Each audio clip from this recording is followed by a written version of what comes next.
back, OSU handball. Today, JD asked me to make a video specifically about defense on the wing, which in some ways it's the most neglected position. In some ways it's the most difficult position, but it is very important at all levels. I spend a good amount of my time there, either in the number 6 position, the left wing position, or in the number 5 position, but today we're going to talk about the number 6 position, and just so I don't confuse myself, I'm going to be talking about the way that I would play, which is in the number 6. So if you're number 1, just flip everything that I say 180 degrees. So if I say right foot, it's your left foot. If I say right hand, it's your left hand. I'll try my best to say inside and outside so that it's equally applicable to both, but just know if I say left and right and you play on the other side, it's the opposite. So let's put every attacker except the pivot in at the beginning, because a lot of what you do depends on the pivot. And I will just be talking about the normal situation, so no 7 against 6 or 6 against 5, or what happens when they play with 2 pivots and 2 backs. No, just standard 3 backs, 2 wings, and a pivot. And I'm not going to put the pivot in yet. So the most important thing is always do something. It's very boring sometimes, and you feel that you're kind of out of the action because most of the attacks are in the center and these 4 guys in the middle are dealing with everything. But you are very important because you can see everything, and these guys can't because they have to look in front of them, so their vision is limited. If I'm playing number 6, except for the guy behind me, who is not doing much, probably he's just waiting for the ball, I can see everything. If this guy has the ball, this guy has the ball, this guy has the ball, this guy has the ball, where the pivot is running, I can see everything. So the most important thing is these 2 guys have to be the most vocal players. If a pivot is running out, just say pivot out. If a wing is running in, after you deal with him, you say 2 pivots, 2 pivots. If a guy is coming and it looks like he's going to cross, shout cross. If the pivot is, let's say, starting in between these 2 guys and he runs, say pivot is running, or run, or cut, or whatever the word is in your team. But just always speak, because you can see more than everybody else in the court. This is your first thing. When I play here, I am always talking to this guy, and this guy here is talking to this guy, talking to this guy. The second thing is to always check your shoulder. So when the ball is far away, right? Let's say the left back have the ball. I'm going to draw a little ball here. Left back have the ball. Regardless of whether you're at 6 meters or at 9 meters, which is going to depend on some other things, you want that your chest is face the ball. And what you do then is, so in my case, I would have my right foot on the line here, if I'm down at 6 meters, and I would be like perpendicular, like this. You never want to be along the line. This you never want to be. You want to be perpendicular, because that way you can see more, you take up more area in relation to this pass or to this pass. And the way I will prevent him from running is every couple seconds I just check over my right shoulder. I have my right hand down that I can feel if he runs by, or just to kind of as a mental cue. I have my left hand out to kind of dissuade some passes. And I make myself kind of like an X, make myself big, have active feet, always kind of going a little bit in and out, in and out, in and out. And every second or 2, I check over my right shoulder. As the ball gets more to the middle, I straighten my angle out a little bit. So now it will be like this. Always want to be with my chest facing the ball. And as the ball gets to the right back, I will be somehow like this. And then when the pass is made, I will decide if I can steal the pass. If I think I can steal the pass, I will cut this pass in this direction. If I don't think I can steal the pass, I, without fouling, very key. Do not foul. Coaches hate when wingers give up penalties. I will close the angle as much as I can if I think I cannot steal the pass. The next thing is to decide when to help and when not to help. Now, every team have their own rules because every defensive system have their own rules. One sec, I will erase these lines here so we can see better. I can only tell you, in my experience, what the rules have been, but you have to ask JD, ask your coach, what is the rules in your defense?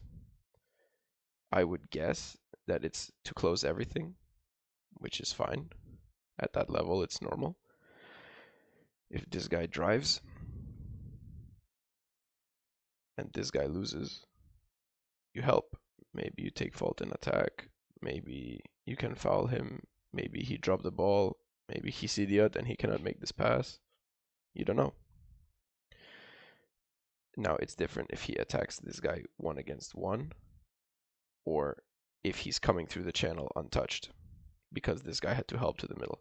If he's coming through the channel untouched, we want to kind of either close fully and give him this pass, or we kind of fake close and then cut the pass and we try to give him a little bit. But be active. Whatever you can do, be active. Don't get caught in no man's land and do nothing, because then it's really easy for him to take decision. He watches. If you step, he pass. If you don't step, he drive himself. So just always be moving a little bit in and out, a little bit in and out. Now, if he is not coming free, but he's coming through because he win a one-on-one against this player, I would say most times, unless you can close really early, or like you know that this guy is really good one-on-one player and you're already like in more of a position close to this guy to close, don't close because you will just give up free penalties. But if you're going to close, you close hard. Because if you close hard, ironically, you have less chance of giving up the penalty because his momentum won't drive the both of you inside the area to give the penalty. So if you're going to close hard. If you're not going to close, don't close. And don't touch him. Don't give away free penalties if you're not going to close hard. And never foul the winger. This is the worst sin. Like, don't touch this winger if he shoot. Leave him shoot. Because if you touch him, you give him 2 chances to score. Maybe he score even though you touched him. And if he don't score, he gets penalty. So don't touch this guy. Close as hard as you can. Cut the angle. Make his life shit. But don't touch him. Okay, get rid of this arrow here. Now, positioning based on where the ball and the pivot is. So your positioning a lot of the time, like your starting position, will depend on where your number 5 is. Get rid of this ball. As a general rule, if your number 5 is up,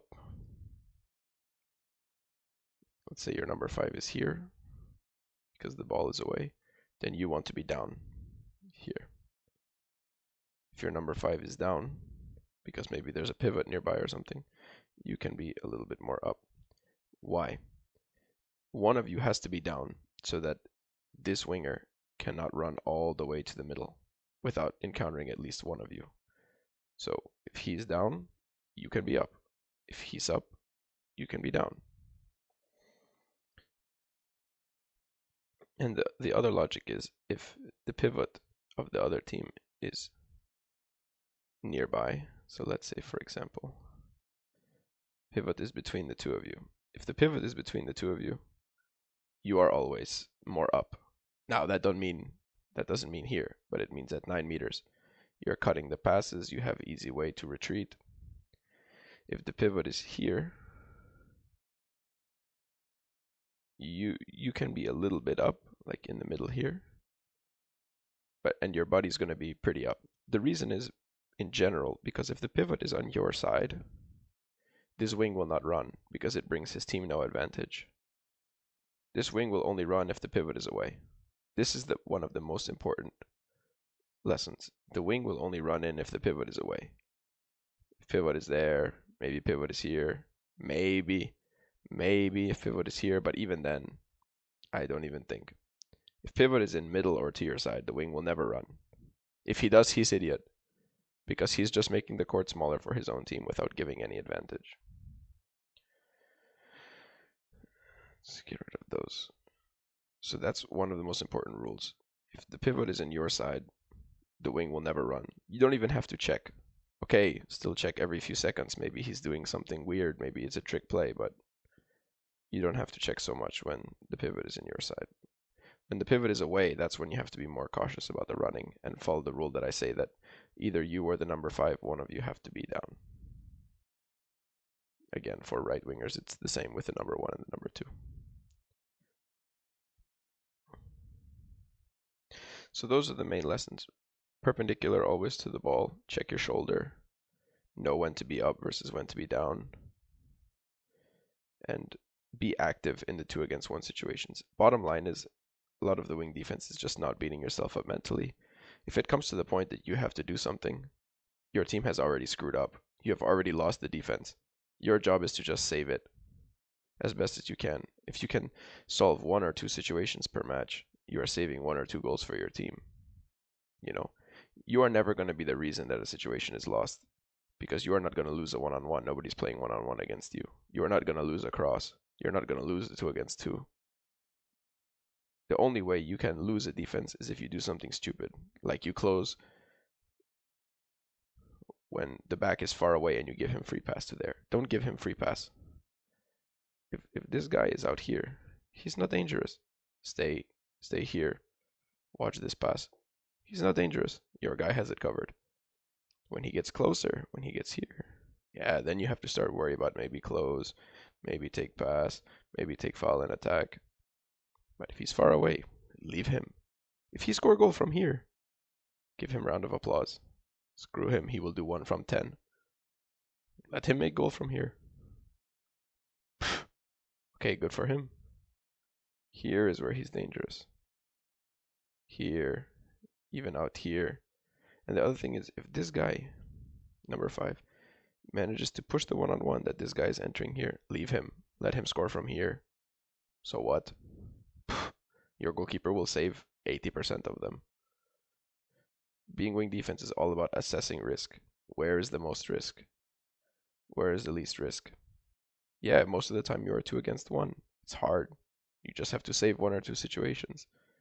If you can save 1 or 2 against 1s, and then don't give away easy goals, you are amazing wing defender. Finished. Don't give up stupid goals by falling asleep and letting the wing run behind you or being too close to your number 5 and you give this guy free pass. Don't give away stupid goals and then solve 1 or 2 against 1 situations and you are a great defender. Really. And I mean that, like, when you talk about like some of the best wing defenders in the world, like Aitor Arinho, for example, or I'm talking about pure wing defenders, like guys who only sit in the corner, like Aitor Arinho, Toby Reichman, like people like that. It's because they play really clean. They don't give away stupid goals, and then they solve 1 or 2 against 1s per game. Maybe they steal 1 long pass, or they close an angle really good and this guy can't shoot. Or they take 1 or 2 faults in attack. They steal 1 pass. That's it. You're not going to be stealing 6 balls in a game. You're not going to be making blocks, It's about the little things.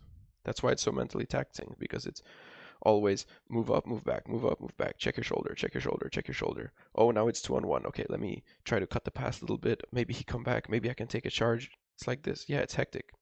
But for this, you know that you can change a game with only 1 or 2 actions. So it's very hard, believe me. I'm 27. I've been playing pro nearly a decade, and still I prefer to play number 5 than number 6 because number 6 is so mentally difficult to play well. And sometimes even though stuff is not your fault, you feel like it's your fault, and coach yells at you a lot. And then after the game, he will say, yeah, I know it wasn't your fault. Yeah, I know, but such is life, It gets a bad reputation because a lot of teams just put their weakest defenders in the corner, their weakest 1-on-1 defenders. But there's a difference between just being put there and actually playing it well. If you can play it well, all your teammates will be like, thank God I have the safety blanket here. Think of it like a safety in a football team. If something gets to the safety, stuff's already gone terribly wrong with everybody else in the defense. But what makes a great safety? That he can clean up 1 or 2 messes per game, that instead of going for a touchdown or a big catch or something, he can make one crucial breakup of a pass, one crucial tackle, one crucial hit, one crucial fumble. And the rest is don't make stupid stuff. Don't get caught out of position. Don't blow a coverage and give up some bomb. You know, think of it. This is the safeties of the defense. The big guys in the middle, they are the linemen and the linebackers. They are the one that wins the majority of the battles. But you here, you are the safeties. You have to run. You have to cover ground quickly. Be smart. Don't make silly mistakes and clean up the messes of everybody else. That's how it is. Good luck with that, and please in the comments put questions or something. I check the videos pretty frequently and I will respond to anything that you guys ask.